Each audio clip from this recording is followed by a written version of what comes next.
우리 이 시간 믿음의 고백을 함께 드리기 원합니다. 주님의 십자가를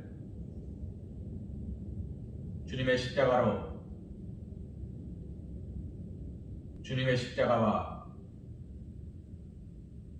주님의 십자가를 바라보고 주님의 십자가로 다가가고 주님의 십자가와 함께 하시는 귀하고 복된 삶을 살아가시는 우리 사랑하는 서광교회 성도님 되시기를 주님의 이름으로 기도합니다. 2021년 4월 28일 수요일을 우리 아버지 하나님 앞에 신령과 진정으로 예배하기 원합니다. 우리 다 함께 사도신경하심으로 신앙 고백 드리시겠습니다. 나는 전능하신 아버지 하나님 천지의 창조주를 믿습니다. 나는 그의 유일하신 아들 우리 주 예수 그리스도를 믿습니다. 그는 성령으로 잉태되어 동정녀 마리아에게 나시고 본디오 빌라도에게 고난을 받아 십자가에 못 박혀 죽으시고 장사된 지 사흘 만에 죽은 자 가운데서 다시 살아나셨으며 하늘에 오르시어 전능하신 아버지 하나님 우편에 앉아 계시다가 거기로부터 살아있는 자와 죽은 자를 심판하러 오십니다. 나는 성령을 믿으며 거룩한 공교회와 성도의 교제와 죄를 용서받는 것과 몸의 부활과 영생을 믿습니다. 아멘. 찬송가 388장 비바람 칠 때와 찬송하신 후에 주의 말씀을 나누는 시간 갖기 원합니다.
우리가 함께 볼 하나님의 말씀은 사무엘상 17장 45절에서 51절 말씀입니다. 한 목소리로 함께 봉독하기 원합니다. 다윗이 블레셋 사람에게 이르되 너는 칼과 창과 단창으로 내게 나아오거니와 나는 만군의 여호와의 이름 곧 내가 모욕하는 이스라엘 군대의 하나님의 이름으로 내게 나아가노라.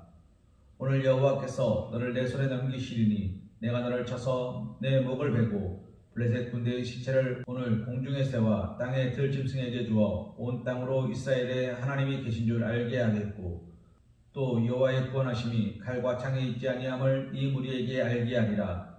전쟁은 여호와께 속한 것인즉 그가 너희를 우리 손에 넘기시리라. 블레셋 사람이 일어나 다윗에게로 마주 가까이 올 때에 다윗이 블레셋 사람을 향하여 빨리 달리며 손을 주머니에 넣어 돌을 가지고 물매로 던져 블레셋 사람의 이마를 치매 돌이 그의 이마에 박히니 땅에 엎드러지니라. 다윗이 이같이 물매와 돌로 블레셋 사람을 이기고 그를 쳐 죽였으나 자기 손에는 칼이 없었더라. 다윗이 달려가서 블레셋 사람을 밟고 그의 칼을 그의 칼집에서 빼내어 그 칼로 그를 죽이고 그의 머리를 베니 블레셋 사람들이 자기 용사의 죽음을 보고 도망하는지라. 아멘. 이 시간 이 말씀을 가지고 살아있는 나무라는 제목으로 하나님의 은혜를 생각해 보기 원합니다. 오늘 우리가 함께 본 말씀의 내용은 너무나 잘 알고 있는 내용입니다. 무슨 내용입니까? 골리앗이라는 커다란 장수를 다윗이라는 어린 소년 장수가 이긴 사건입니다. 우리는 가끔 이런 이야기를 듣습니다.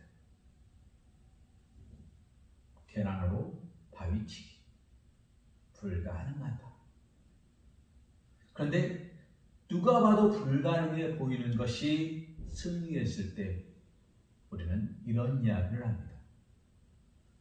다윗이 이긴 것처럼 골리앗을 쓰러뜨린 것처럼 이겼다. 커다란 골리앗을 다윗이라는 작은 아이가 이겼다 라는 표현으로 이 이야기를 갖다 쓸 때가 있습니다. 사랑하는 성도님, 과연 이 표현이 맞는 표현일까요? 다윗이 골리앗을 이긴 건 맞습니다. 그러나 다윗이 이겼습니까? 아닙니다. 다윗은 스스로 자신이 이겼다고 말한 적이 없습니다. 왜요? 그는 끊임없이 고백하고 있었습니다. 내가 이긴 것이 아닙니다.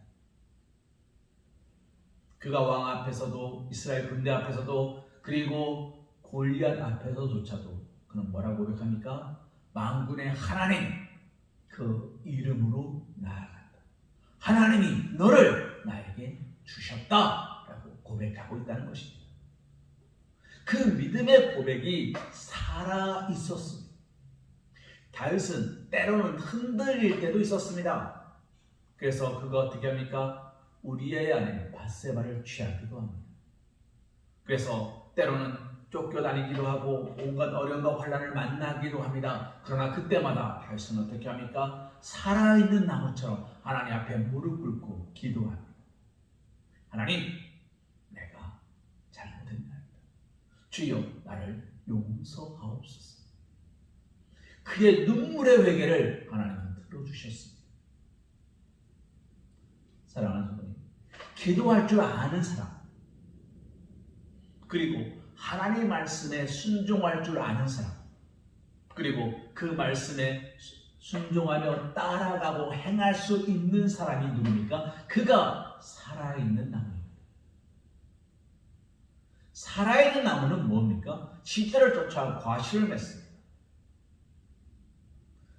여름철에는 가을철을 준비하고 가을철에는 겨울철을 준비하고 겨울철에는 따뜻한 봄햇살이 내려올 것을 바라보며 준비하는 나무가 살아있는 나무입니다.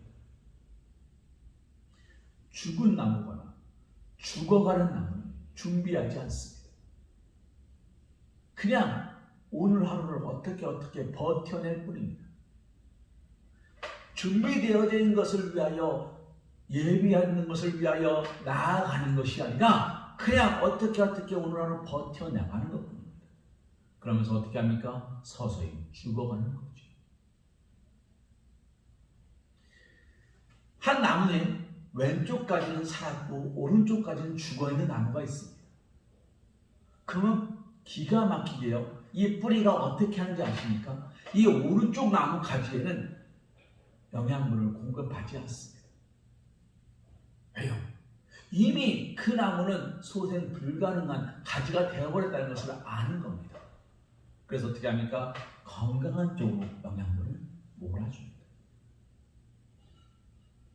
사랑하는 성도님, 저는 시골 출신입니다.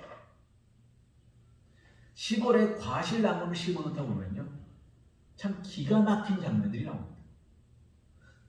주인의 눈에는, 사람의 눈에 볼 때는 크고 탐스러운데 달던 나무가 툭 하고 그 열매를 버려요.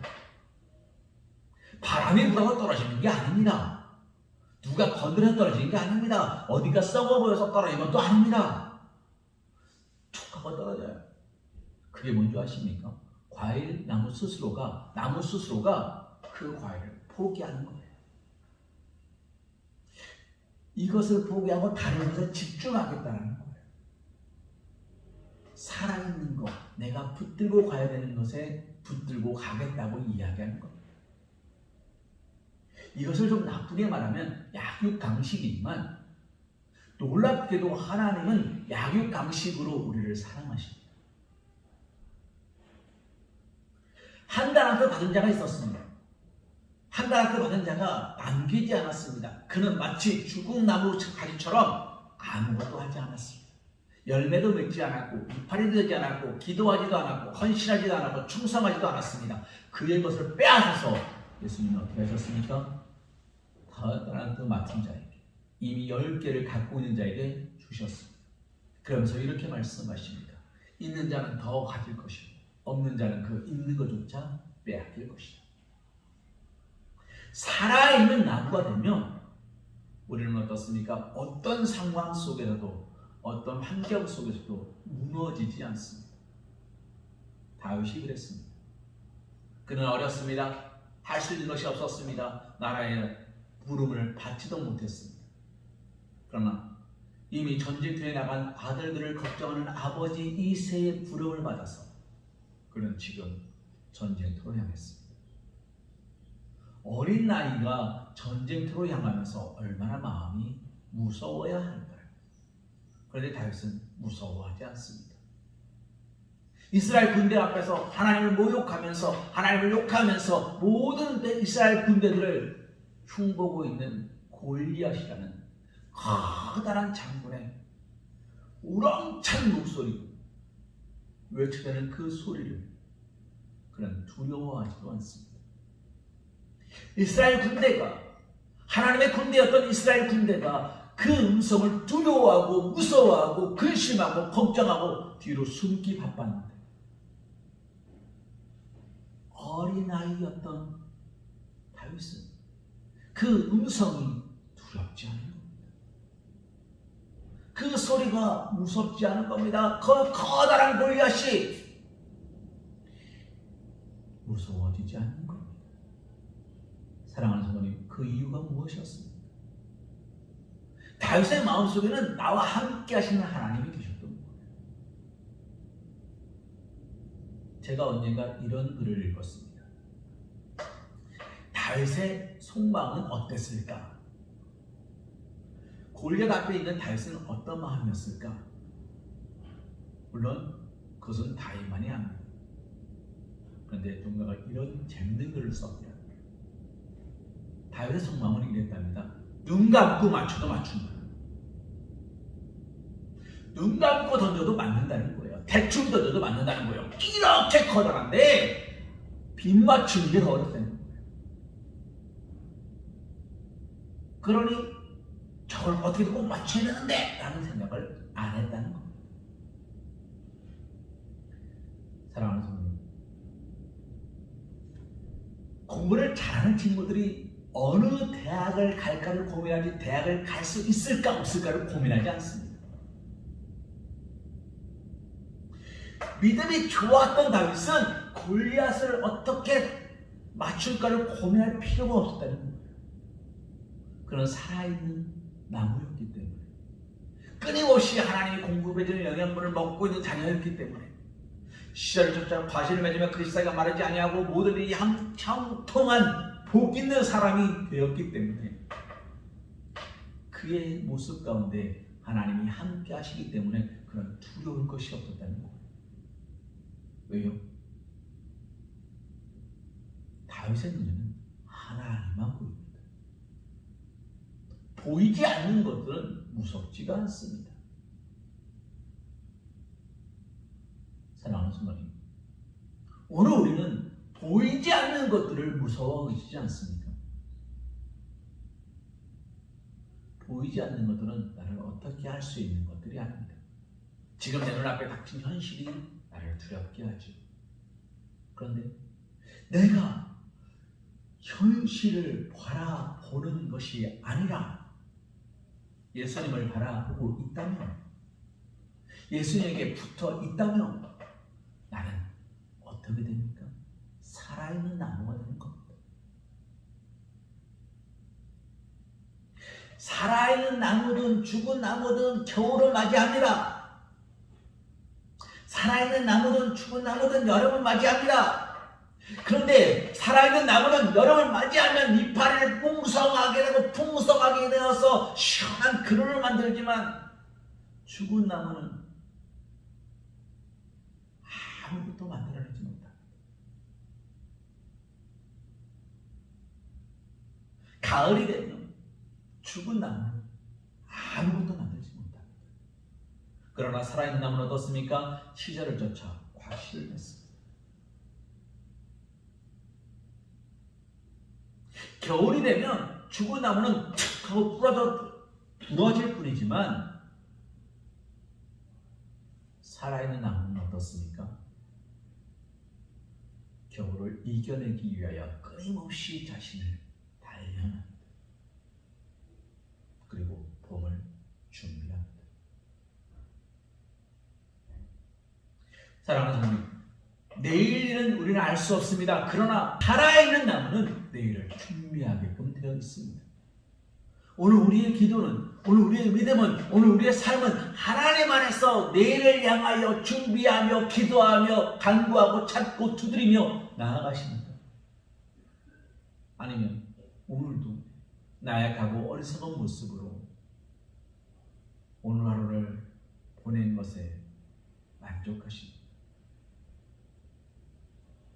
사랑하는 성도님, 말씀을 보겠습니다. 47절 말씀에 다윗이 이렇게 이야기합니다.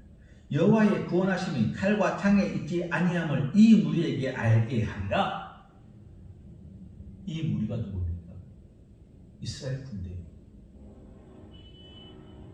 다윗은 지금 이스라엘 군대에게 보여주겠다는 거예요. 살아있는 믿음이 뭔지, 너희가 믿는, 우리가 믿는 하나님이 어떤 분인지 나는 너희에게 증거하겠노라. 믿는 자들에게나 믿지 않는 자들에게나 그리스도의 편지라고 이야기합니다. 우리는 믿는 자끼리 모여있는 사람이 되어서는 안 됩니다. 우리는 때로는 보냄받은 자로, 우리는 심겨진 자로 살아가야 되는 겁니다. 사랑하는 성도님, 내가 썩어지고 내가 낮아지고 내가 섬기는 자가 되지 아니하면 열매는 없습니다. 나무를 잘 자라게 하기 위해서 우리는 끊임없이 비료를 줍니다. 요즘은 화학 비료가 워낙 잘 나옵니다만 어렸을 적에는 어땠습니까? 예전에는 어땠습니까? 냄새나는 쫙 분뇨를 뿌렸습니다. 그 더러움을 뒤집어 썼어요. 그래야 잘 자라. 살아있는 나무는 끊임없이 헌신하고 땅속으로 파고 들어야 잘 자랍니다. 겨울을 나야 잘 자랍니다. 떼약볕을 쬐야 잘 자랍니다. 바람을 맞아야 잘 자랍니다.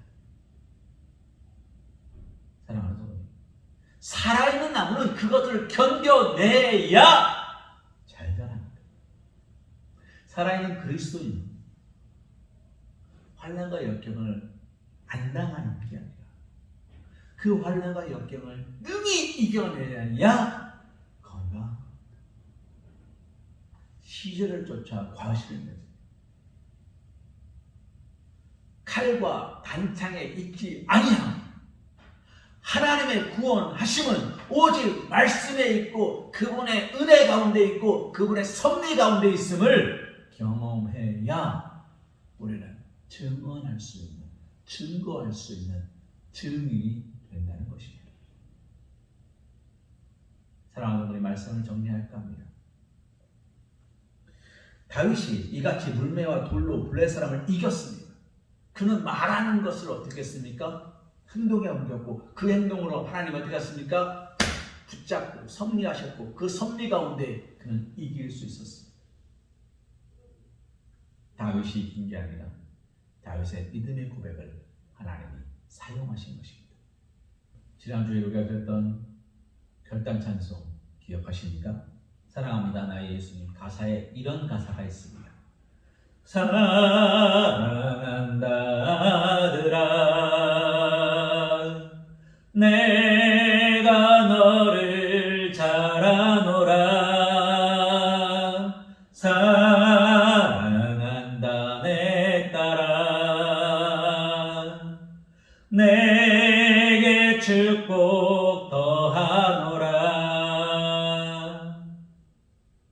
하나님은 우리를 잘 알고 계시다는 거예요. 하나님 우리를 더 축복해 주시겠다는 거예요. 우리가 어떻게 할 때?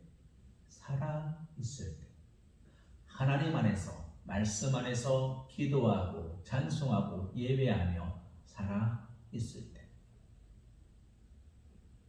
2m만큼 컸냐, 1m만큼 컸냐, 30살밖에 못 컸냐가 중요한 것이 아니라 우리가 살아있다면, 우리의 기도가 살아있다면, 우리의 헌신이 살아있다면, 우리의 예배가 살아있다면 하나님은 끊임없이 우리에게 영향을 공급해 주신다는 겁니다. 사랑하는 성도, 오늘 사랑하는 우리 성화교회 성도님들에게 묻고 싶습니다. 살아계십니까? 오늘도 하나님을 향한 나의 불타는 믿음의 고백이 살아있습니까? 오늘도 하나님을 향한 십자가를 향한 내 무릎 꿇음이 살아있습니까? 하나님 나의 아버지시니 내게 능력 주신 자에서 내가 모든 것을 할 수 있습니다. 주여, 내가 주님 말씀하시면 나아가고 주님 말씀하시면 서겠습니다. 결단은 살아있으십니다. 주여, 여기가 좋사오니가 아니라 나의 노력으로 나의 헌신으로 거둔 것 같지만, 잡은 것 같지만, 두 배 가득 잡았던 물고기를 버렸던 베드로처럼 내가 오늘 주를 따라 나선 믿음의 고백이 살아있습니까? 이 시간 간절히 소망합니다. 내가 주를 향한 믿음의 고백이 살아있고, 내가 주를 향한 기도가 살아있고, 내가 주를 향한 찬송이 살아있으며, 시절을 따라 과실을 맺는 살아있는 나무로 서실 수 있는, 그래서 믿는 자에게나 믿지 않는 자들에게나 그리스도의 편지가 될 수 있는 우리 사랑하는 서광교회 사랑받는 주님의 자녀들 되시기를 주님의 이름으로 기도합니다.